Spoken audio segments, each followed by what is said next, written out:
طٰہٰ۔ اس سورت کا آغاز اللہ تعالیٰ نے قرآن کی اہمیت کے بیان سے کیا ہے،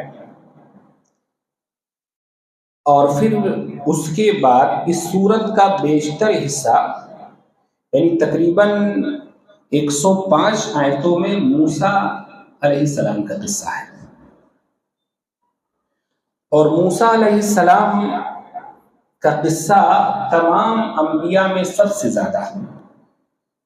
قرآن مجید کی 114 صورتوں میں سے 27 صورتوں میں موسیٰ علیہ السلام، فرعون، ہارون، ان لوگوں کے واقعات ہیں۔ کل 514 آیتیں ایسی ہیں جس میں حضرت موسیٰ اور فرعون وغیرہ کا تذکرہ ہے۔ 25 صورتوں میں حضرت موسیٰ کا تنہا ذکر ہے۔ 114 آیتوں میں ہارون علیہ السلام کا ذکر ہے۔ تو آپ اندازہ کر سکتے ہیں کہ سب سے زیادہ اصل میں موسیٰ علیہ السلام اور فرعون کے واقعات کا تذکرہ جو کیا گیا ہے، اس کے اندر عبرت و نصیحت کے پہلو ہماری امت کے لیے زیادہ ہے۔ اس کے لیے موسیٰ اور فرعون ایک طرح سے استعارہ ہے۔ یہ فرعون یاد رکھیں کسی ایک شخص کا نام نہیں ہے، فرعون ایک آدمی کا نام نہیں ہے، بلکہ یہ مصر کے بادشاہوں کا لقب ہوا کرتا تھا۔ جیسے ترکوں کے بادشاہ خاقان کہلاتے تھے، یمن کے بادشاہ تبا کہلاتے تھے، حبشہ کے بادشاہ نجاشی کہلاتے تھے، روم کے بادشاہ قیصر کہلاتے تھے، ایران کے بادشاہ کسریٰ کہلاتے تھے، ایسے ہی مصر کے بادشاہوں کو فرعون کہا جاتا تھا۔ یہ فرعونہ کی حکومت عیسیٰ علیہ السلام سے 3000 سال پہلے قائم ہوئی تھی مصر میں۔ عیسیٰ علیہ السلام سے 3000 سال پہلے جو ہے یہ حکومت قائم ہوئی تھی، اور ان لوگوں نے بڑی لمبی مدت تک جو ہے مصر پر حکومت کی ہے۔ بیچ میں حضرت یوسف علیہ السلام جو اصلاً مصر کے نہیں تھے، شام کے تھے، جب وہ حضرت عیسیٰ سے تقریباً 1400 سال پہلے کا زمانہ مورخین کا کہتے ہیں، وہ گئے ہیں مصر میں، تو وہ کی مدت تقریباً 400 سال یہ حضرت یوسف کے خاندان نے حکومت کی ہے۔ اللہ تعالیٰ نے موسیٰ اور فرعون کا جو ذکر کیا ہے، یہ اصل میں یہ بتلانے کے لیے کہ فرعون سے بڑا کوئی ظالم نہیں، اور بنو اسرائیل سے زیادہ کوئی مظلوم قوم نہیں گزری تاریخ میں۔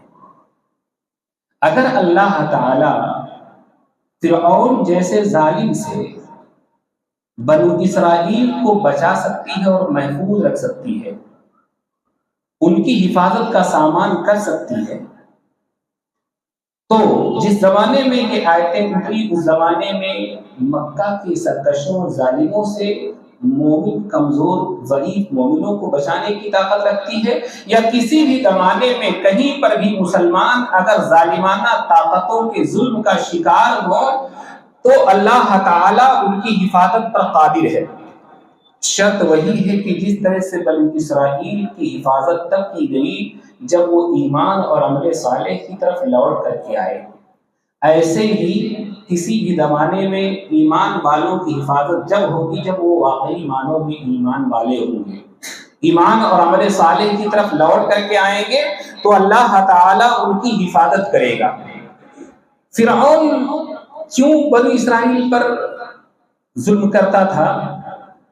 آپ نے بہت بار سنا ہوگا کہ یہ حکم دیا فرعون نے کہ لڑکوں کو ذبح کر دیا جائے، لڑکیوں کو زندہ رکھا جائے۔ اس کی تفسیر علماء 3 طرح سے کرتے ہیں، لیکن راجح تفسیر یہ ہے جو قرآن کے سیاق و سباق سے زیادہ مطابقت رکھتی ہے، وہ یہ کہ فرعون کو اس بات کا ڈر ہوا کہ بنو اسرائیل جو بھی لاکھوں کی تعداد میں ہے، اگر ان کی تعداد مزید بڑھتی رہی تو ایک دن یہ اکثریت میں آ جائیں گے، ایک دن یہ اکثریت میں آ جائیں گے۔ وہاں پر بھی مائنارٹی والا مسئلہ تھا اور جب یہ اکثریت میں آ جائیں گے تو پھر ان کو پھر سے خواہش پیدا ہوگی کہ اپنی 400 سالہ پرانی تاریخ کو پھر زندہ کریں. ہمارے والے فرعون کو بھی یہی ڈر ہے، اس کو بھی یہی ڈر ہے کہ اگر ان کی تعداد ایسے ہی بڑھتی رہی تو یہ 1000 سال جو حکومت کر چکے ہیں پھر سے یہ حکومت کرنے کی سوچیں گے. اچھا، صرف اسی معاملے میں یہ مصر والوں کے فرائنہ کے موافق نہیں ہے، بلکہ جس طرح سے فرائنہ کے زمانے میں مصری گو ماتا کی پوجا کرتے تھے یہ بھی پوجا کرتے ہیں. وہ کرتے تھے پوجا کی نہیں، بچڑے کی پوجا کرتے تھے، یہ بھی کر رہے ہیں. اچھا، یہی نہیں، ایسا بھی نہیں ہے کہ صرف وہ بچڑے ہی کی پوجا کر رہے ہو، بلکہ اس کے ساتھ ساتھ وہ اور بھی بہت سارے خداؤں کے قائل تھے، یہ بھی ہیں. اچھا، اس کے ساتھ ساتھ وہ فرعون کو بھی اپنا جو ہے دوت مانتے تھے. آج اس فرعون کے بھی مجسمے بنائے جا رہے ہیں، اس کو بھی، اس کی بھی پوجا شروع کی جا رہی ہے. اللہ تعالیٰ نے سورہ قصص میں اس پر مزید روشنی ڈالی ہے اور کہا ہے کہ ہم آپ کے اوپر اے نبی موسیٰ اور فرعون کا جو قصہ بیان کرنے جا رہے ہیں یہ ایک سچا قصہ ہے، کوئی کہانی اور افسانہ نہیں ہے. کوئی کہانی اور افسانہ نہیں ہے. یقیناً فرعون نے زمین میں بڑی سرکشی اختیار کی اور اس نے مصر والوں کے ایک گروپ کو کمزور بنا دیا. بانٹو اور حکومت کرو، اس کی بھی پالیسی تھی. اس نے بھی کیا کیا کہ ملک کے باشندوں کا 2 گروپ بنایا. ایک گروپ جو اکثریت میں تھا اس کو اپنا موافق بنا لیا، اس کو مراعات دے دی. دوسرا گروپ جو اقلیت میں تھا، جو مائنورٹی والے لوگ تھے، ان کے حقوق چھیننا شروع کیے اور اس قدر چھیننا شروع کیے کہ ان کی زندگی بھی مشکل بنا دی. اور پہلے تو یہ فرمان تھا کہ جتنے لڑکے ہوں سب کو ذبح کر دیا جائے، صرف لڑکیوں کو زندہ رکھا جائے. کچھ سالوں میں یہ محسوس ہوا کہ نہیں، اس طرح تو ہمارے کام کرنے والے لوگ ہی ختم ہو جائیں گے. ہمارے کھیتوں میں ہل کون چلائے گا، ہمارے ندیوں میں باندھ کون باندھے گا، ہماری اہرام کے پتھروں کو کون توڑے گا. یہ جو محنت کے کام ہے اس کو تو یہی بنو اسرائیلی کرتے ہیں، کون کرے گا. تو پھر نئی پالیسی حکومت لے کر کے آئی کہ نہیں، 1 سال کے بچوں کو زندہ رکھا جائے اور 1 سال کے بچوں کو قتل کر دیا جائے. حضرت ہارون اس سال پیدا ہوئے جس سال بچوں کو زندہ رکھا جاتا تھا، اور حضرت موسیٰ اس سال پیدا ہوئے جس سال بچوں کو قتل کیا جا رہا تھا. اس کو ڈر کیا تھا کہ ہماری حکومت اور ہمارا اقتدار کہیں بنو اسرائیل کا کوئی فرد کھڑا ہو کر کے اپنے باپ دادا کی حکومت کے لالچ میں کہ ہم بھی کبھی حکمراں تھے، ہماری حکومت چھیننے کی کوشش نہ کرے. اللہ تعالیٰ نے کہا کہ اس کو جس بات کا ڈر تھا ہم نے وہی اس کو دکھایا، اور ہم نے یہ چاہا کہ ہم احسان کریں ان لوگوں پر جو زمین پر کمزور بنائے گئے تھے، یعنی بنو اسرائیل کو، اور ہم انہی میں سے پیشوا اور امام اور لیڈر بنائے اور انہی کو ہم سرزمین مصر کا وارث بنائے، اور فرعون، حامان اور ان کے لشکروں کو وہ چیز دکھا دے جس سے وہ ڈرتے تھے. تو اس طرح سے اللہ رب العزت نے فرعون کے مقابلے کے لیے یہ چیز تیار کی. فرعون نے بہت ساری کوششیں کی. اس نے اپنی قوم کو یہ کہہ کر کے بھی ڈرایا کہ یا قوم الیس لی ملک مصر وهذه الانہار تجری من تحتی افلا تبصرون ام انا خیر من هذا الذي هو مهین ولا يكاد يبین فلولا القی علیہ اسورۃ من ذهب او جاء معه الملائکۃ مقترنین فاستخف قومه فاطاعوه انهم كانوا قوما فاسقین.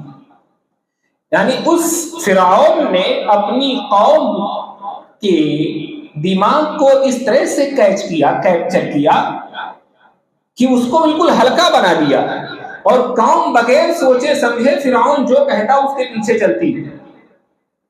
ہمارے بھی برادران وطن آج کل کچھ سوچ نہیں رہے ہیں، جو فرعون کہہ رہا ہے آنکھ بند کر کے اس کو مانتے جا رہے ہیں. جیسے اس نے فاستخف قومہ، اپنی قوم کو ہلکا کر دیا تھا، قوم والے وہی کرتے تھے جو وہ چاہتا تھا، ایسے ہی یہ لوگ بھی کر رہے ہیں۔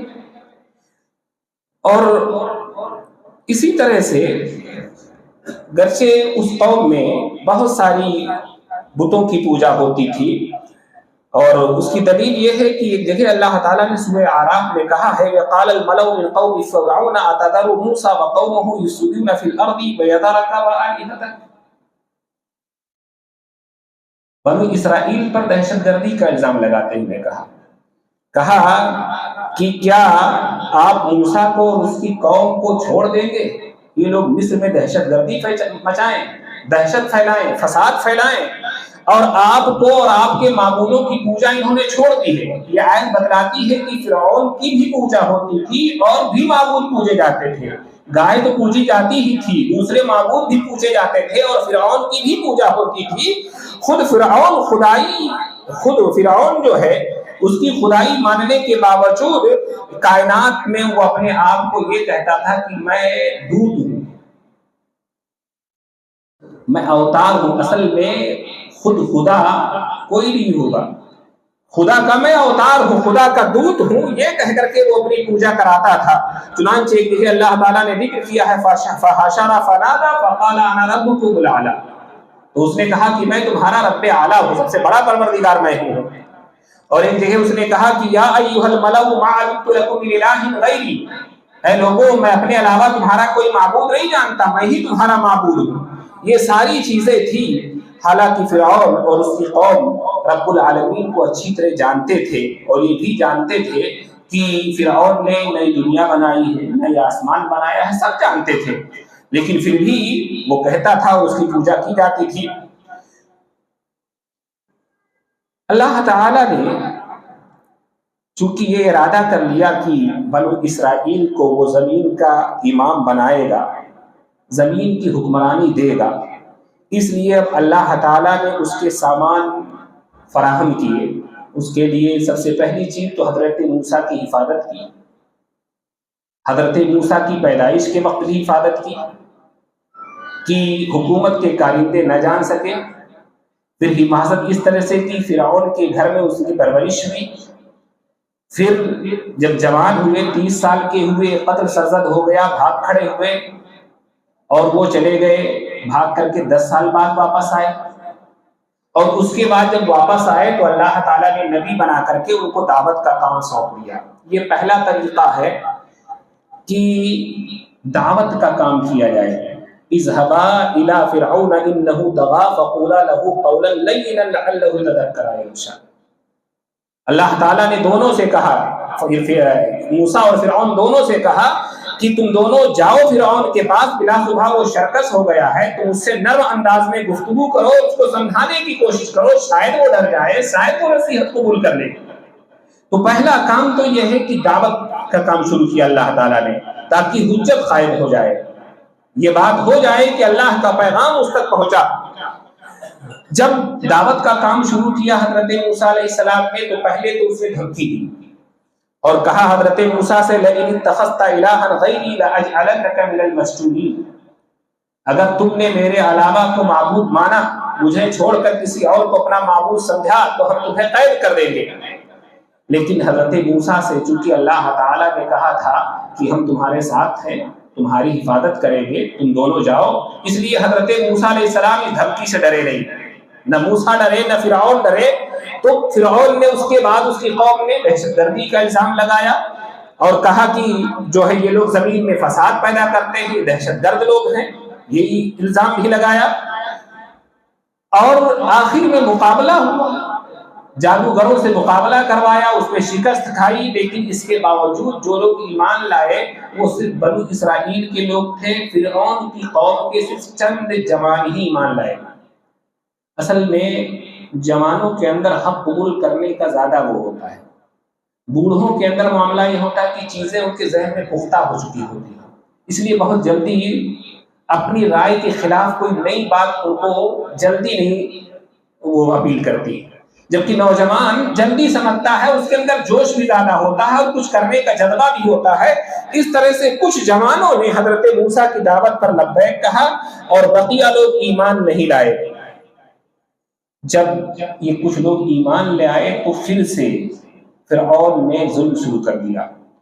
کون سا ظلم؟ پھر سے نیا قانون پاس کیا حکومت کی طرف سے کہ بنو اسرائیل کے بچوں کو قتل کر دیا جائے، لڑکیوں کو زندہ رکھا جائے. نئے سرے سے دوبارہ یہ 2 مرتبہ ہوا. ایک تو حضرت موسیٰ کی پیدائش کے وقت یہ قانون چل رہا تھا، اس کے بعد یہ بند ہو گیا تھا. حضرت موسیٰ جب نبی بن کر کے آئے 40 سال بعد تو پھر یہ قانون لاگو کیا فرعون نے. یاد رکھیں کہ موسیٰ کی زندگی میں 2 فرعون آئے. میں نے کہا کہ ایک شخص کا نام نہیں ہے، یہ لقب ہے. ایک فرعون جس نے پرورش کی تھی اس کا نام ہے رامسیس II، اور جس کو سمندر میں غرق کیا اللہ تعالیٰ نے، وہ نام ہے اس کا منفتاح. تو دونوں الگ الگ فرعون ہیں. تو یہ دوسرے فرعون نے، نئے فرعون نے، منفتاح نے یہ نیا قانون پھر سے ریزولوشن پاس کر دیا اپنی پارلیمنٹ میں کہ جو ہے بنی اسرائیل کے بچوں کو قتل کر دیا جائے اور ان کی بچیوں کو زندہ رکھا جائے. ایسے موقع پر جب یہ ظلم ہوا تو قوم کے لوگوں نے حضرت موسیٰ سے کہا کہ اوذینا من قبل ان تاتینا ومن بعد ما جئتنا. اے موسیٰ، جب تم نبی بن کر نہیں آئے تھے تب بھی ہم پر یہ ظالمانہ قانون لاگو کیا گیا تھا، اور آج تم ہمارے درمیان بحیثیت اللہ کے نبی موجود ہو پھر بھی ہم یہ ایذا اور یہ تکلیفیں جھیل رہے ہیں، ہمارے خلاف یہ قانون لاگو کیا گیا.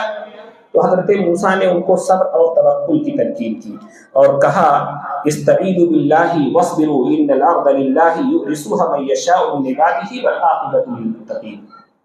کہ لوگوں اس ظالمانہ قانون کے خلاف صبر سے کام لو، صبر کرو، اللہ سے مدد مانگو. یقیناً زمین اللہ کی ہے، وہ جس کو چاہتا ہے اپنے بندوں میں سے زمین پر اقتدار، حکومت اور سلطنت بخش دیتا ہے. آج اس فرعون کو ملی ہے، کل ہو سکتا ہے ہمیں مل جائے، کیونکہ زمین پر یہ چیزیں اللہ ہی نافذ کرتا ہے. صبر اور اللہ سے مدد. اللہ سے مدد کا طریقہ کیا ہے؟ دوسری جگہ قرآن میں کہا استعینوا بالصبر والصلاۃ، صبر اور نماز کے ذریعے سے مدد. اللہ کے رسول کا معاملہ کیا تھا؟ حضرت انس کہتے ہیں اذا حضبه امر صلى، جب کوئی معاملہ پریشان کرتا تو نماز پڑھتے تھے. ہمارا معاملہ یہ ہے کہ ہم 5 وقتہ نماز ہی نہیں پڑھتے، جو فرض ہے وہی نہیں پڑھتے. تو دوسری نماز کے ذریعے سے ہم کیا مدد مانگیں گے؟ اور جب ہم اپنے آپ کو مدد کا حقدار نہیں ثابت کر سکیں گے بلکہ ہم صبر بھی نہیں کر پاتے، احتجاج کرنے، جھنڈے لے کر کے کیا کرنے، ہم مظاہرے کرنے نکل پڑتے ہیں، نہ ہم سے صبر ہو پاتا ہے، نہ نماز کے ذریعے سے مدد مانگ پاتے ہیں، تو مدد کہاں سے آئے گی؟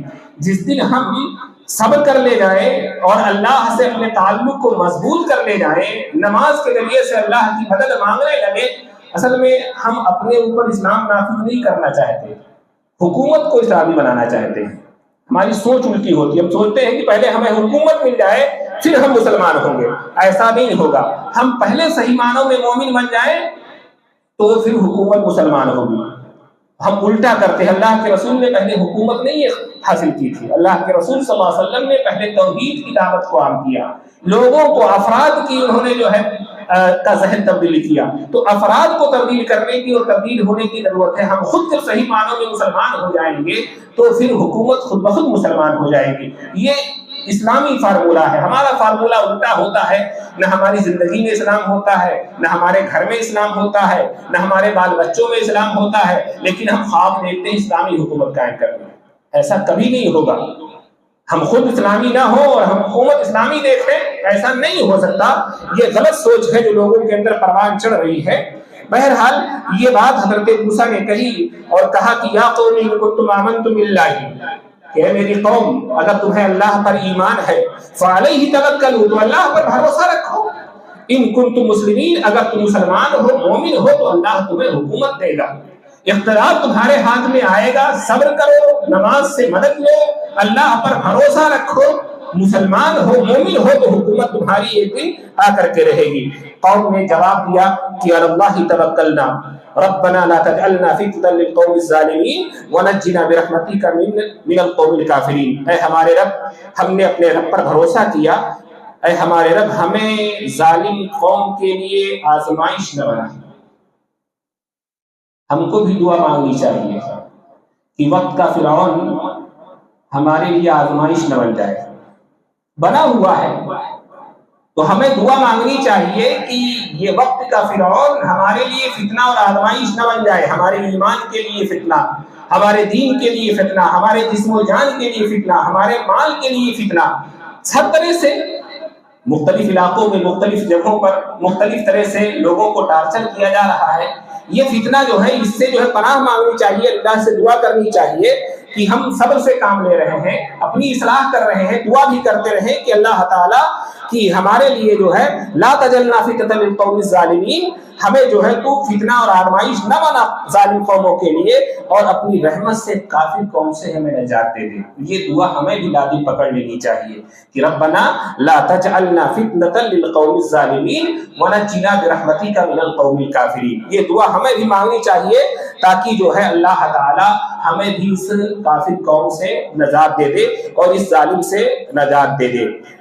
تو یہ اس طرح سے اللہ تعالیٰ نے نجات کا سامان کب کیا؟ جب حضرت موسیٰ کے ساتھی ایمان اور عمل صالح کی طرف واپس آئے اور پھر اللہ تعالیٰ نے فرعون کو غرقاب کیا۔ تو یہ فرعون بھی غرقاب ہوگا۔ ہم اپنی اصلاح کریں، بقیہ معاملات حکومت و اقتدار کے اللہ کے حوالے کر دیں۔ اللہ جب ہمیں اس لائق سمجھے گا کہ ہم دوبارہ اس ملک میں اقتدار اور حکومت کے لائق ہو گئے تو پھر حکومت مل جائے گی۔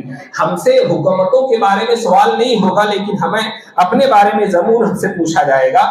اس چیز کو سوچ کر کے ہمیں کوئی قدم اٹھانا چاہیے۔ اللہ تعالیٰ ہمیں اس فتنے سے محفوظ رکھے اور اس ظالم حکمراں کے ظلم سے ہم سب کو نجات عطا فرمائے، اس کو ہمارے لیے آزمائش نہ بنائے، ہمارے ایمان اور عقیدے کی آزمائش کا ذریعہ اس شخص کو نہ بنائے اللہ تعالیٰ، اور جلد ہی ہمیں اس سے نجات عطا فرما دے۔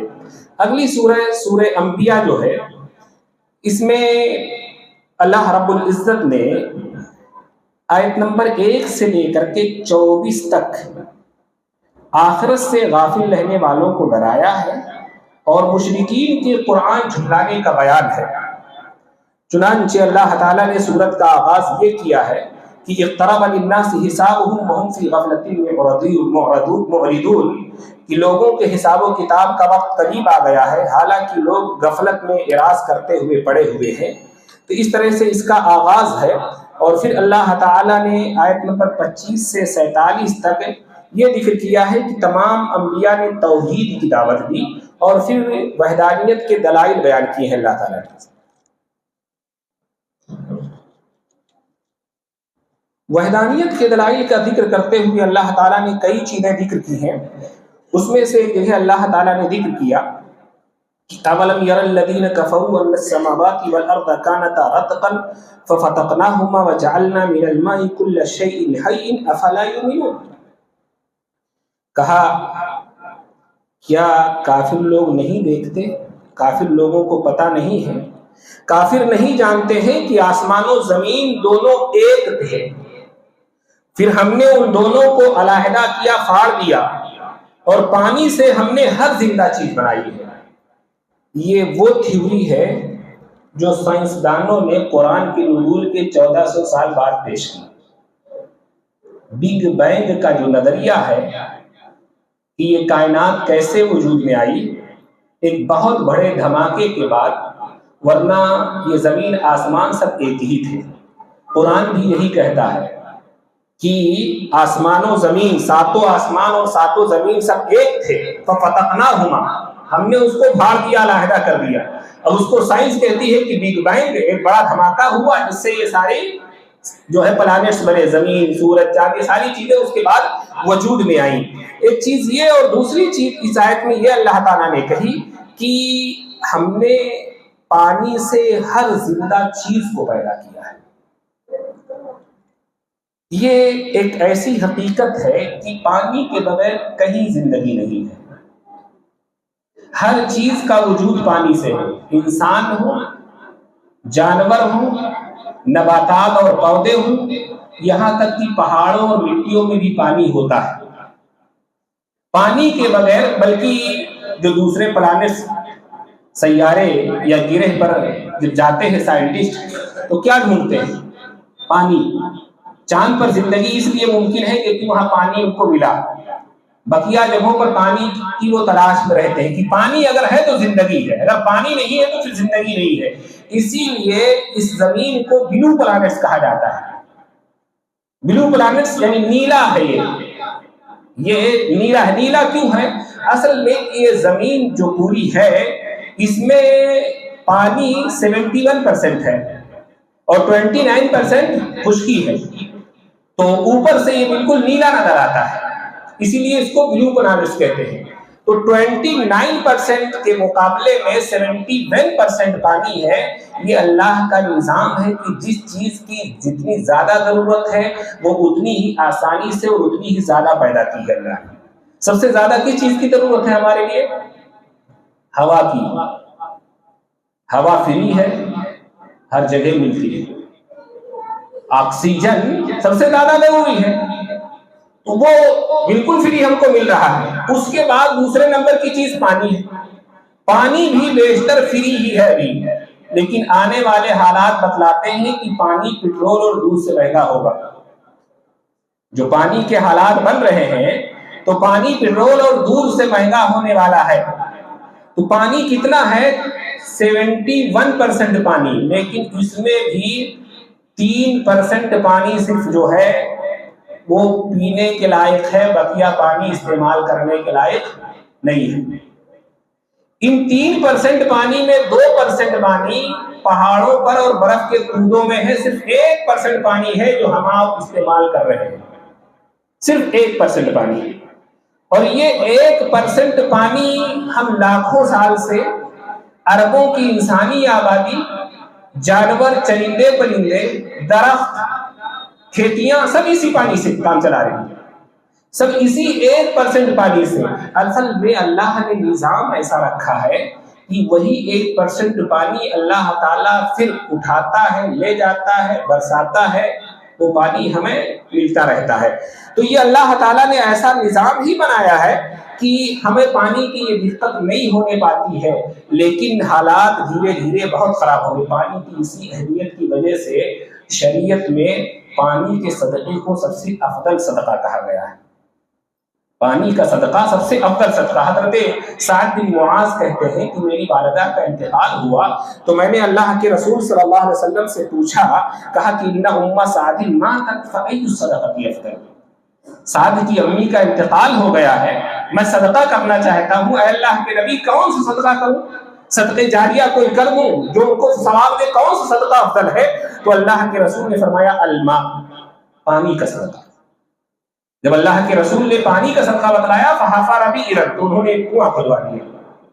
تو کنواں کھلوا دینا یہ اس زمانے میں کنواں تھا، آج بھی یہ صدقہ کیا جا سکتا ہے۔ کہیں فلٹر کی مشین لگا دیں، کہیں فریج رکھ دیں، کہیں گھڑا رکھ دیں، پانی پینے کا انتظام کر دیں، یہ اللہ کے نزدیک بڑی نیکی ہے، بڑی نیکی کا کام ہے۔ بلکہ یہ تو ایسی نیکی ہے کہ مشہور واقعہ ہے، صحیح بخاری کی روایت ہے، ایک فاحشہ عورت نے کتے کو پانی پلایا اور جنت میں چلی گئی۔ آپ غور کر سکتے ہیں کہ جب ایک فاحشہ عورت پانی پلانے کی وجہ سے جنت میں جا سکتی ہے تو ایک مومن صالح نیک آدمی اگر لوگوں کے لیے پانی کا انتظام کرے تو اس کے لیے جنت جانے میں کوئی وہ ہے؟ تو ایک فاحشہ عورت اگر جنت میں جا سکتی ہے۔ اس طرح کے دو واقعات آتے ہیں، اصل میں ایک شخص کا بھی آتا ہے اور عورت کا بھی، اور دونوں ہی واقعات صحیح ہیں۔ کہ ایک شخص جو ہے وہ جا رہا تھا، اس نے دیکھا اس کو پیاس لگی تھی بہت زیادہ، پانی تلاش کیا تو پہاڑی راستے سے گزر رہا تھا، تو پہاڑ پر نیچے اتر کر کے کنواں تھا، وہاں جا کر اس نے پانی پیا۔ پانی پی کر کے جب وہ چڑھ کر کے اوپر آیا تو ایک کتا کیچڑ چاٹ رہا تھا اور ہانپ رہا تھا پیاس سے۔ اس نے سوچا کہ مجھے جس طرح سے ابھی شدت کی پیاس لگی تھی ویسے ہی اس کتے کو بھی لگی ہے۔ وہ پھر اتر کر کے گیا، چمڑے کا موزہ پہنے ہوئے تھا، اس نے پانی بھرا، لا کر کے اس کو پلایا، تو اللہ تعالیٰ نے اس کو جنت میں داخل کر دیا۔ اور عورت کا واقعہ وہ بھی صحیح ہے، اس نے اپنے دوپٹے سے پانی بھر کر کے موزہ باندھ کر دوپٹے سے پانی کنواں سے کھینچا اور پھر کتے کو پلایا، تو اللہ تعالیٰ نے اس کو جنت میں داخل کر دیا۔ تو یہ بڑی نیکی کا کام ہے پانی پلانا۔ اس کے مقابلے میں اگر کوئی پانی نہ پلائے تو بڑا ہی گناہ کا کام ہے۔ ایک حدیث میں ہے کہ اللہ تعالیٰ فرماتا ہے، قیامت کے دن کہے گا یا ابن آدم استسقیتک فلم تسقینی، اے انسان میں نے تجھ سے پانی مانگا تھا پینے کے لیے، تو نے مجھے نہیں پلایا۔ تو بندہ کہے گا کہ یا ربی کیف اسقیک وانت رب العالمین، اے میرے رب آپ تو رب العالمین ہیں، میں آپ کو کیا پانی پلاتا۔ تو اللہ تعالیٰ کہے گا استسقا عبدی فلان فلم تسقیہ، میرے فلاں بندے نے تجھ سے پانی مانگا تھا اور تم نے اس کو پانی نہیں دیا۔ ہم میں سے کتنے لوگ ہوتے ہیں سفر کر رہے ہوتے ہیں اور پانی کا بوتل ہوتا ہے اور دوسرے پیسنجر کا چھوٹا سا بچہ پانی کے لیے رو رہا ہوتا ہے، ہماری بوتل نہیں نکلتی ہے، ہماری بوتل نہیں کھلتی ہے کہ اس کو ہم پانی پلا دیں۔ بعض لوگ تو ایسے ہوتے ہیں کہ گھر کے باہر نل لگا ہوا ہے اور چونکہ راستہ ہے تو اس نل کا ہتھا نکال کر رکھ لیتے ہیں کہ سارے لوگ کہیں اس کا استعمال نہ کرنا شروع کر دیں۔ یہ چیز بڑی جو ہے اللہ تعالیٰ کے یہاں ناراضگی کا باعث ہے۔ اللہ تعالیٰ کہے گا اما انک لو سقیتہ وجدت ذلک عندی، ہے میرے بندے اگر تو نے اس بندے کو پانی پلایا ہوتا تو مجھے تو اس کے پاس پاتا، مجھے اس کے پاس پاتا، تو نے اس کو نہیں مجھ کو پانی پلایا ہوتا۔ بلکہ ایک حدیث میں ہے کہ اللہ کے رسول نے فرمایا کہ جو شخص راستے میں سفر کے دوران زائد پانی کو کسی مسافر کو نہ پلائے، وہ مانگے اور اس کو نہ دے، تو پھر جو ہے قیامت کے دن اللہ تعالیٰ ایسے شخص سے کہے گا امنعک فضلی کما منعت فضل مائی، میں آج تجھ پر اپنا فضل و انعام نہیں کروں گا جس طرح سے تو نے دنیا میں اپنا بچا ہوا پانی جو ہے فلاں بندے کو نہیں پلایا تھا۔ تو یہ پانی پلانا چاہیے۔ تو اللہ تعالیٰ میں کہہ یہ رہا تھا کہ پانی کا انتظام اللہ تعالیٰ نے کیسا کیا ہے۔ قرآن مجید میں اس کا ذکر کیا ہے کہ اللہ الذی یرسل الرياح فتثیر سحابا، اللہ وہ ذات ہے جو ہوائیں چلاتی ہے، یہ ہوائیں سمندر سے بھاپ کی شکل میں بادلوں کو اٹھاتی ہے، کیف یشاء، جس طرح سے اللہ چاہتا ہے۔ یہ ہوائیں، اور یہ کتنا ہوتا ہے ٹنوں میں نہیں، کئی ہزار ٹن وزنی بادل لے کر کے ہوائیں چلتی ہیں، اور ان کو ناپا کیسے جاتا ہے؟ جس علاقے میں بارش ہوئی ہو، کتنی بارش ہوئی ہے اس اعتبار سے ناپا جاتا ہے کہ کتنا یہ بادل لے کر کے وزنی چلتی ہے ہوائیں۔ یہ ہوا جو ایک تنکا، ایک پتھر کا ٹکڑا نہیں لے کر چلتی، وہ اللہ تعالیٰ کی قدرت سے ہزاروں ٹن کے بادل کو اٹھا کر کے اپنی دوش پہ لے کر کے چلتی ہے۔ اللہ تعالیٰ نے کہا کہ کیف یشاء، جیسے وہ چاہتا ہے، اور صرف ایسے ہی نہیں وَيَجْعَلُهُ كِسَفًا، پھر اللہ تعالیٰ ایسا نہیں کرتا کہ یہ سارا بادل ایک ہی جگہ برس جائے۔ بعض اوقات سنتے ہیں کہ بادل پھٹ گیا، خبر آتی ہے۔ بادل پھٹنے کا معنی یہی ہوتا ہے کہ بادل کا کوئی بڑا سا ٹکڑا وہاں گر گیا۔ ایک بار کشمیر میں پھٹا تھا تو سیلاب آ گیا تھا۔ تو یہ بادل اللہ تعالیٰ کیا کرتا ہے؟ فَتَرَى كِسَفًا، ٹکڑے ٹکڑے کر دیتا ہے۔ اب کچھ ٹکڑا اس علاقے میں گیا، کچھ ٹکڑا اس علاقے میں گیا، کچھ ٹکڑا اس علاقے میں گیا۔ فَتَرَى الْوَدْقَ يَخْرُجُ مِنْ خِلَالِهِ، پھر تم دیکھتے ہو کہ اس ٹکڑے سے بھی چھوٹے چھوٹے قطرات کی شکل میں پانی برستا ہے۔ اگر یہ بڑی بڑی بوندیں برسنے لگے نا تو اتنی اونچائی سے گرتی ہے کہ ویسے ہی آدمی چوٹ کھا کے مر جائے گا، دھیرے جائے گا۔ تو یہ اللہ تعالیٰ یہ انتظام کرتا ہے۔ یخرج من خلال فإذا أصاب من يشاء من عباده إذا هم يستبشرون، تو یہ اللہ کا نظام ہے کہ اللہ تعالیٰ جو بارش سے پانی برستا ہے وہ بارش ہماری نالیوں، نالوں، ندیوں سے ہوتے ہوئے پھر سمندر میں جا کر کے گرتا ہے۔ پانی کا کچھ حصہ تیز گرمی سے بھاپ کی شکل میں اوپر اٹھ جاتا ہے، پانی کا کچھ حصہ زمین کے اندر جذب ہو جاتا ہے۔ یہی پانی جو جذب ہوتا ہے زمین میں، ہم ہینڈ پائپ کے ذریعے سے بورنگ کر کے وہی پانی نکالتے ہیں۔ وہ پانی کون سا ہوتا ہے؟ جو اللہ تعالیٰ نے آسمان سے اتارا ہوتا ہے۔ اب جو یہ ہو رہا ہے کہ پہلے جو 20 فٹ پہ پانی مل جاتا تھا، 200 فٹ پہ نہیں ملتا ہے، اس کی وجہ یہ بتلائی جاتی ہے کہ اب سڑکیں پکی، گلیاں پکی، گھر کی ساری چیزیں پکی، یعنی پانی کو جذب ہونے کا راستہ ہی نہیں ملتا ہے کہ وہ پانی مٹی کے اندر جائے۔ تو جب پانی مٹی کے اندر جاتا نہیں تو دھیرے دھیرے وہ چیز گہرائی ہوتی جا رہی ہے۔ دوسری چیز کیمیکل، خصوصاً بڑے شہروں میں جو ہے مسئلے پیدا ہو رہے ہیں اور بڑے گمبھیر مسئلے ہیں۔ مہاراشٹر میں ممبئی میں لے لیں، بنگلور میں لے لیں، دلی میں لے لیں، ہر جگہ مسئلے ہیں۔ یہ جب میٹرو زمین کے اندر سے چلایا، کیمیکل ڈال کر کے پانی سکھایا، تو پانی پہلے 100 فٹ پر تھا، وہ 1000 فٹ میں پانی نہیں ملنے والا۔ اب اس کے لیے پانی ان لوگوں کو باہر سے منگانا پڑ رہا ہے۔ مہاراشٹر کے 500 گاؤں ایسے ہیں جو صرف ٹینکر پہ جیتے ہیں۔ بعض علاقوں میں 4 دن کے بعد پانی آتا ہے، بعض علاقوں میں 1 دن گیپ کر کے پانی آتا ہے۔ تو مسئلہ بڑا گمبھیر ہے اور دھیرے دھیرے یہ مسئلہ بڑھتا جا رہا ہے پانی کا۔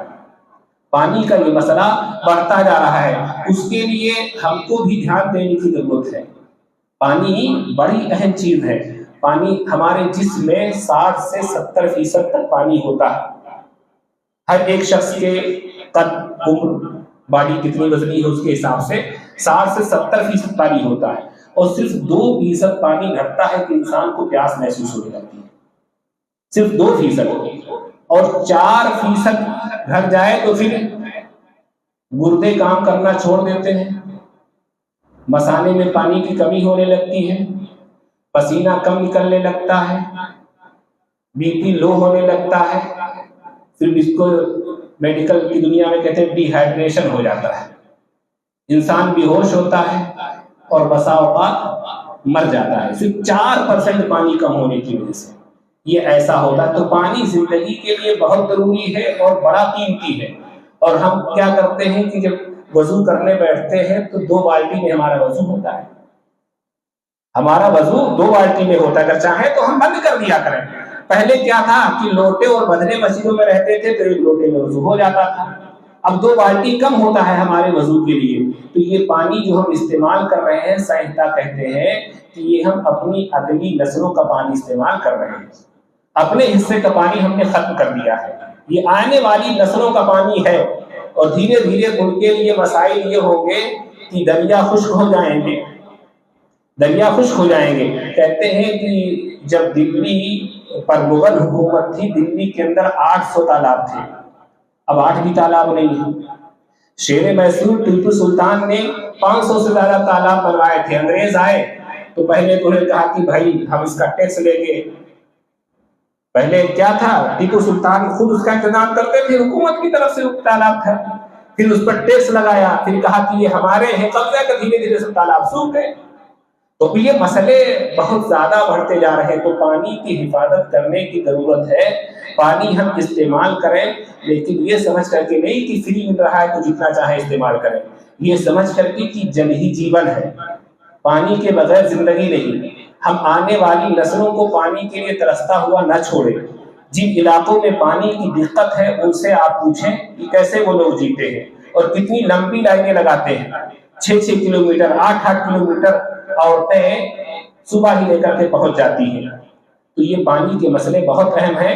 اللہ تعالیٰ نے کہا کہ پانی ہی زندگی ہے، ہر چیز کو ہم نے پانی سے پیدا کیا ہے، انسان کو اس کے بارے میں غور کرنا چاہیے اور پانی کی اس اہمیت کو سمجھنا چاہیے۔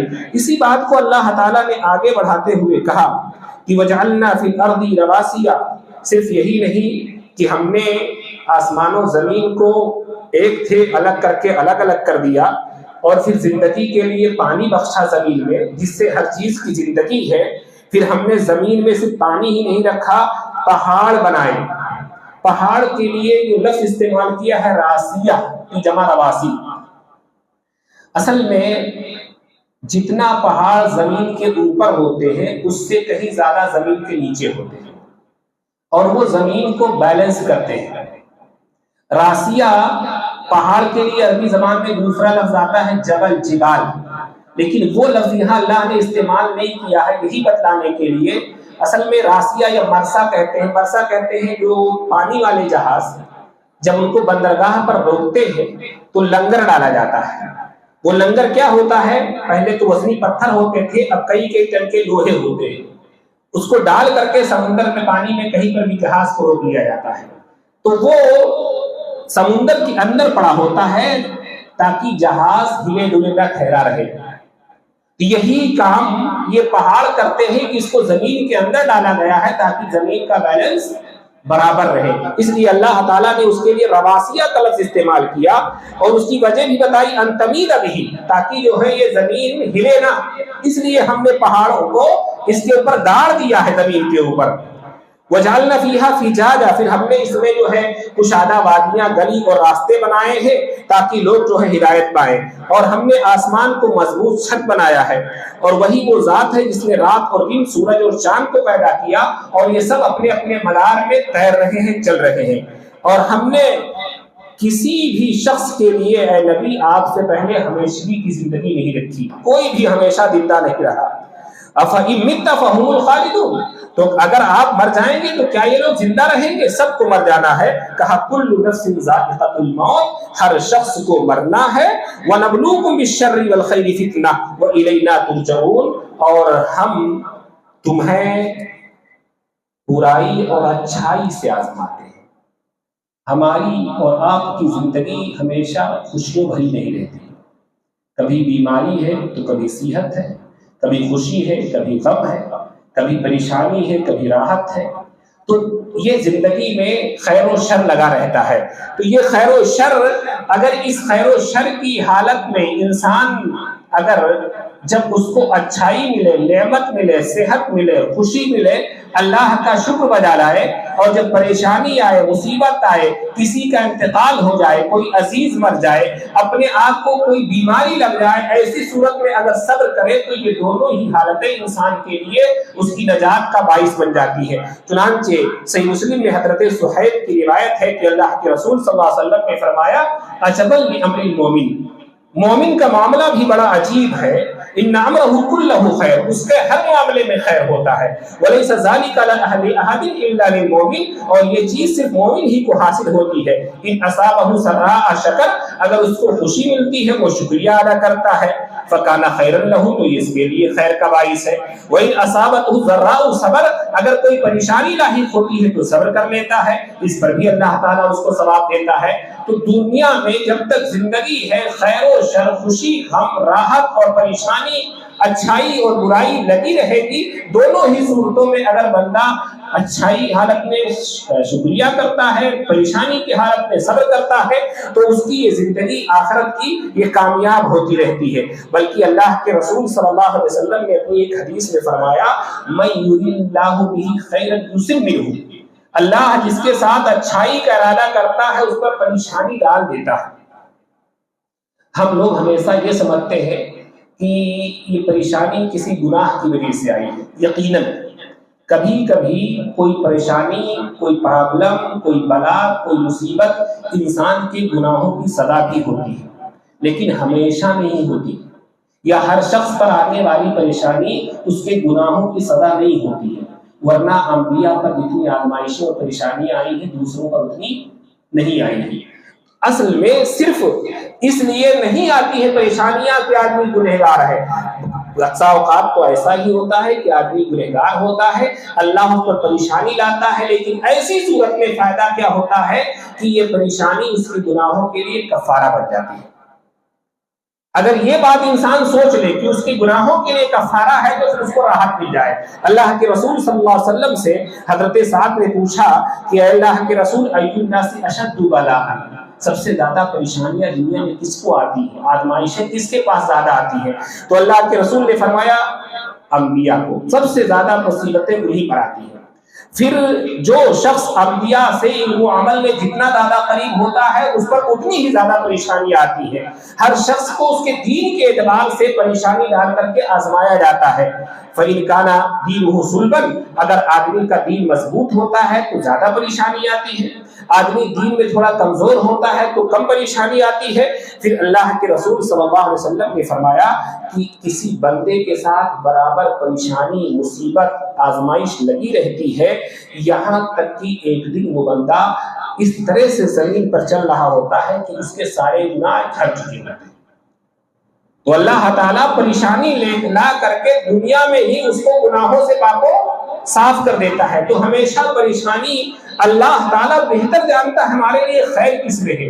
ہم آخرت کی پریشانی نہ برداشت کر سکتے تو اللہ نے دنیا میں ایک پریشانی ڈال کر ہمارے گناہوں کو یہیں پر دھو دیا اور ہم کو پاک و صاف کر دیا۔ ایک حدیث میں صحیح بخاری کی آیا کہ اللہ کے رسول صلی اللہ علیہ وسلم نے فرمایا ما من مسلم یصیبہ اذى الا حاط اللہ عنہ خطایاه کما تحاط ورق الشجر، کہ کسی بھی مسلمان کو جب کوئی پریشانی لاحق ہوتی ہے تو اس کے گناہ ایسے جھڑتے ہیں جس طرح سے سوکھے درخت سے پتے پتجھڑ کے موسم میں گرتے ہیں۔ تو یہ ایک فائدہ ہوتا ہے پریشانی آنے کا کہ انسان جو ہے گناہوں سے پاک و صاف ہو جاتا ہے، اور اس طرح سے ہو جاتا ہے گویا کہ اس نے گناہ کیا ہی نہیں۔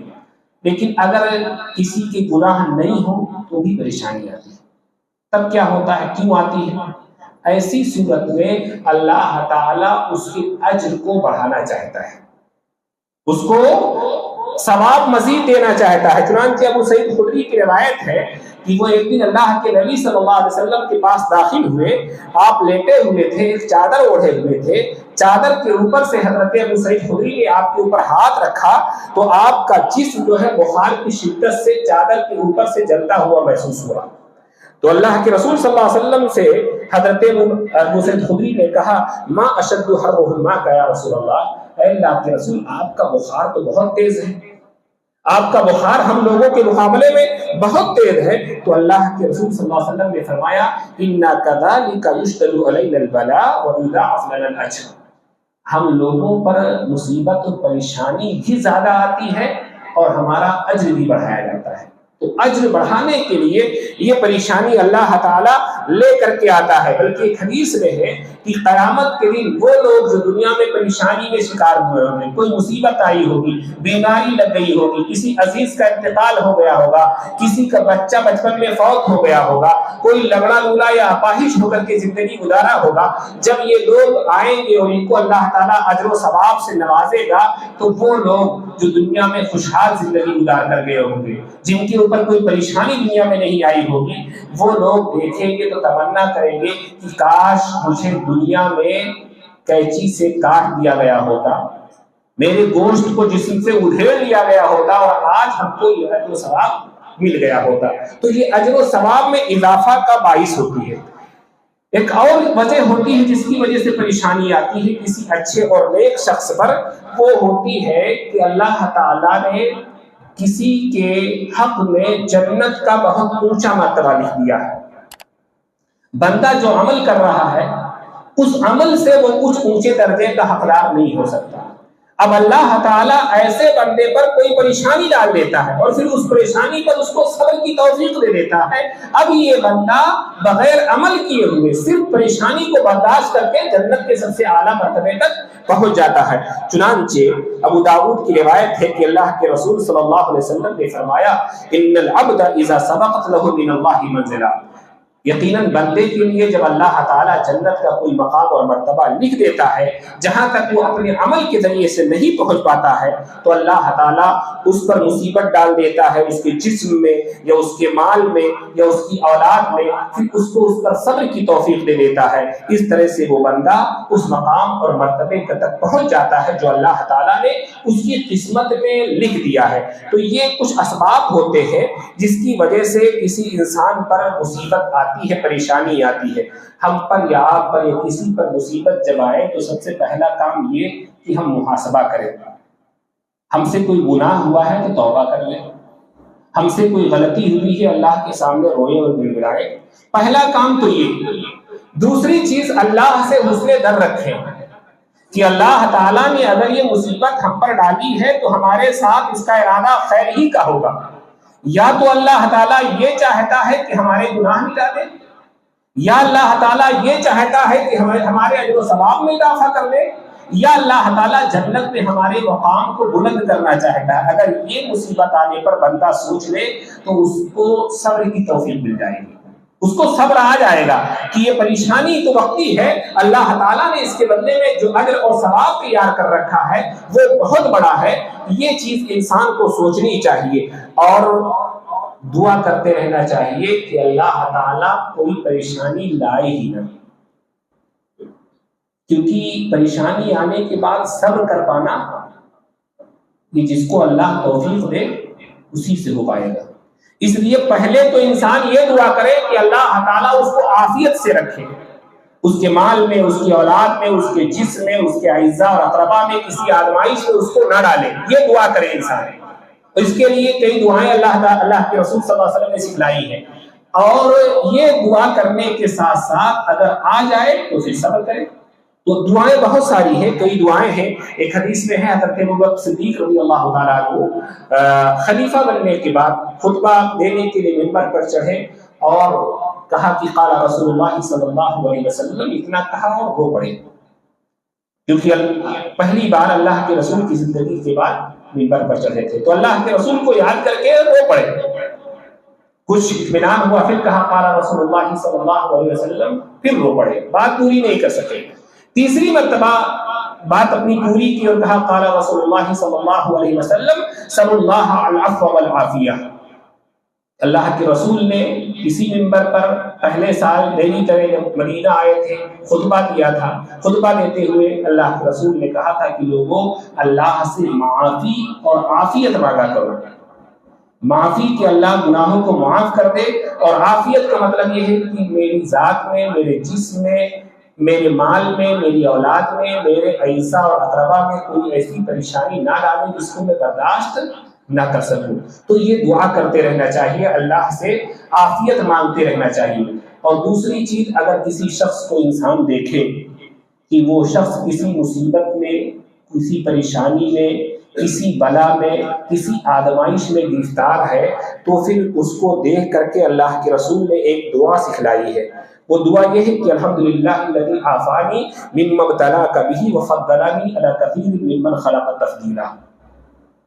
اس کے سامنے نہیں پڑھنی ہے، چپکے سے کہنی ہے. مثال کے طور پر کسی کا برین ہیمریج ہو گیا، عیادت کے لیے گئے آپ. کسی کا ایکسیڈنٹ ہو گیا، عیادت کے لیے گئے آپ. کسی کے نوجوان بچے کا انتقال ہو گیا، عیادت کے لیے گئے آپ. اب ایسی صورت میں یہ دعا پڑھنے سے کیا ہوتا ہے؟ اس دعا کا معنی یہ ہے کہ تمام تعریف اس اللہ کے لیے ہے جس اللہ نے مجھے اس چیز سے بچا لیا، عافیت میں رکھا جس میں تمہیں مبتلا کر دیا ہے، اور مجھے اپنی بہت ساری مخلوق پر فضیلت بخشی ہے. اللہ کے رسول نے کہا کہ جب یہ بندہ یہ دعا پڑھ لیتا ہے، اوفیا، اللہ تعالیٰ اس کی حفاظت فرماتا ہے. من ذالک البلاء، اس بیماری سے جس بیماری کو، اس پریشانی کو جس پریشانی کو، اس مصیبت کو جس مصیبت کو دیکھ کر وہ دعا پڑھ رہا ہے. کہا کائنا ما کان ما عاش، کوئی بھی بیماری اور پریشانی ہو یہ دعا پڑھ لے، جب تک زندہ رہے گا اللہ تعالیٰ اس پریشانی سے اس کی حفاظت کرے گا. اور میں نے بتایا کہ دعاؤں کا معاملہ یقین پر زیادہ ہے، اعتماد پر زیادہ ہے. اللہ کی ذات پر آپ کو بھروسہ کتنا ہے، یقین کتنا ہے. دعائیں اگر یقین سے پڑھیں گے تو میرا تجربہ ہے کہ دعائیں بڑی فائدہ مند ہے، بڑی کارگر ہوتی ہے، بلکہ انسان کی زندگی کا رخ موڑ دینے والی ہوتی ہے دعائیں. تو دعاؤں کا بطور خاص اہتمام کرنا چاہیے اور ہر شخص کو اس کی کوشش کرنی چاہیے. اللہ تعالیٰ سے دعا ہے کہ اللہ تعالیٰ ہم کو اور آپ کو صحیح سمجھ عطا فرمائے، جب تک زندہ رکھے، اسلام و ایمان پر زندہ رکھے.